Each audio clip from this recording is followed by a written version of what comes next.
We talked briefly about them all, and that leads us directly to your newest book, Omar Rising, which is not a sequel, but sort of like a shared universe type of.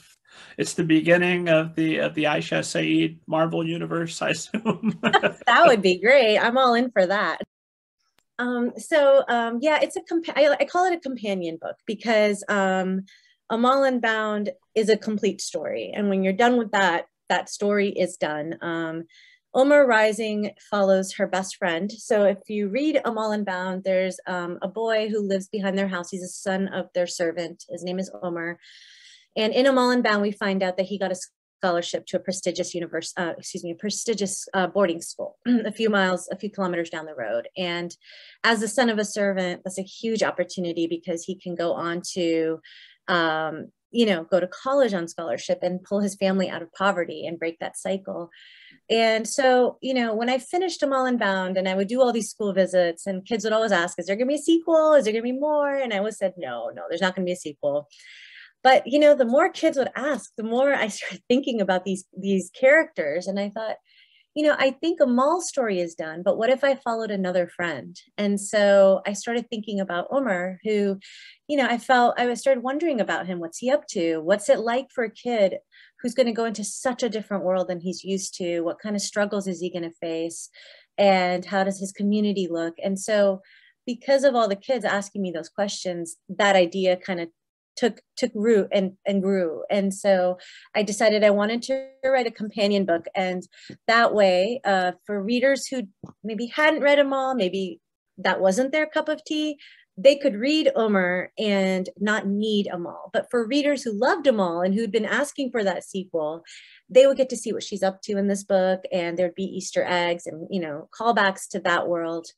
And this whole world that I've been working with, Amal and Omar, is very personal to me. It's my family's ancestral village. It's fictionalized, but the sugarcane fields in Amal Unbound and the orange groves and the market, those are all from my own memories growing up as a kid, visiting my relatives in Pakistan. And my grandparents were farmers on both sides, and they had orange groves and sugar canes. And so it's a way to honor my ancestry and to bring to readers in the United States and beyond to what life is like in a village in Pakistan, a place that most readers will never get to visit. And they get to experience it and to see what it's like. So, and I'm actually working on a third in this world, the final. And I'm going to be following Amal's other friend, Hafsa, and her particular journey too. So yeah, I really love this world. I'm going to miss it when I'm done playing in it, for sure. You really think you can leave it? I don't know. That's what I say right now. I said, never say never. I said I would never write another in Amal's universe, and now I'm writing 3. So yeah, I guess I should never say never. I'm going to deduce from that the door is wide open. We might yet see another companion novel. Maybe. So in a situation like that, where you've got readers who read them all, who are coming to Omar, and you want to accommodate them while doing something new, so that it's not necessary to have read that first book. That's a delicate tightrope to walk. And then add to that, you've got reader expectations because they've been asking what's happening to Omar, what's going on with our characters. We want to know more. And then I assume there's also the pressure of your relatives, if nobody else, who is, hey, did you represent us well? Is this me? Did you write about me here? I assume that question comes up. How do you deal with all of that pressure and get that out of your head in order to write? Where do you? That's such a good question.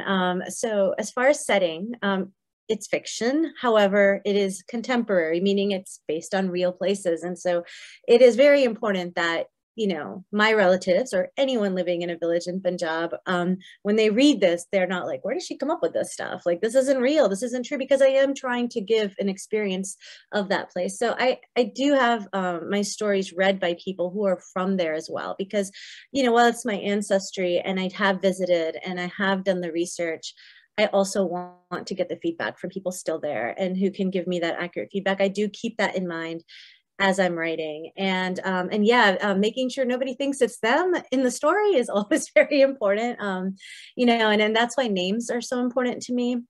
It's a story I like to tell with Written in the Stars. I had a character in there named Saba. and she is not nice. She's a real big pain to my main character. And it's funny because over the years, I had started writing this during college. So over the years, I met a friend locally named Saba, and we became really close. And so when the book was published, she read the book and she called me and said, "Hey, you made this horrible woman Saba. Like, what are you trying to tell me something? Is there an issue?" She to this day will not let that go. She's like, "Hey, are you going to put another Saba in a book to redeem me? Cause you made me real bad." And I'm like, "I'm so sorry. I forgot that, I didn't put that together." So now I'm very careful because I do have firsthand experience, so people can take it personally. She says she's joking, but I don't think so. And so, I have a really big family. My mom is one of like 6 children. My dad is one of about 6 children, and their children have had children. So there's so many people in my family, over 100. And so when I was coming up with the bad guy for Amal Unbound, his name is Jawad. I basically cataloged everyone because I didn't want to give anybody the name that was in the family, so that they might read it and say, "Hey, that's me. She didn't like me. Look, she just made me the bad guy." So I ran Jawad through everybody. I said, "Anybody know a Jawad? Anybody related to a Jawad or got married to a Jawad?" And nobody had. So that's how I came up with his name. So yeah, I do keep that in mind. It doesn't drive my whole writing, but it's something I do want to be mindful of, for sure. I have the exact opposite issue where people, even if there's somebody, I would never base a villain completely on anybody. They're all me acting my part as who that character I think would be. But people who I have had less than favorable interactions with in the past, who have read one of my books, and, "Oh, you must have based the hero on me, or I must be this good person." Yes, you are, of course. Of course. Don't worry about it. I mean, sometimes I do, like, especially for bad guys, I do sometimes, like, kind of toy with the name, and kind of like, I mean, for example, in Wonder Woman, there's a bad guy named Zoomius that I created. And that is based on Zoom, because I was writing this book during the pandemic, the 3rd book, and I was so sick of Zoom. Putting my kids on Zoom, and my kids would cry every time they had to do a virtual, class meetup. And so I had to come up with the name, and I'm like, Zoomius. Zoomius sounds like a good bad name. So I've come around to Zoom, though, over the years. I feel like it has its benefits, but in the beginning of the pandemic, when it was the only way we could interact, so sometimes I do draw from actual things, but yeah. This is a good point for me to thank the good folks at Zoom for making this podcast possible. Yes. No, I had the same experience where I hated it at first because we weren't having in-person experiences for a long while there. And now that I am, thankfully, knock on every piece of wood there is, blessed enough to be out in the world having some in-person experiences again. I miss Zoom occasionally. Like, I came all the way here in person. This could have been a Zoom call. Yeah, I hope that this hybrid situation continues. I think there's a time and place for in person, and I think there's such great benefits to Zoom too. So I've come around.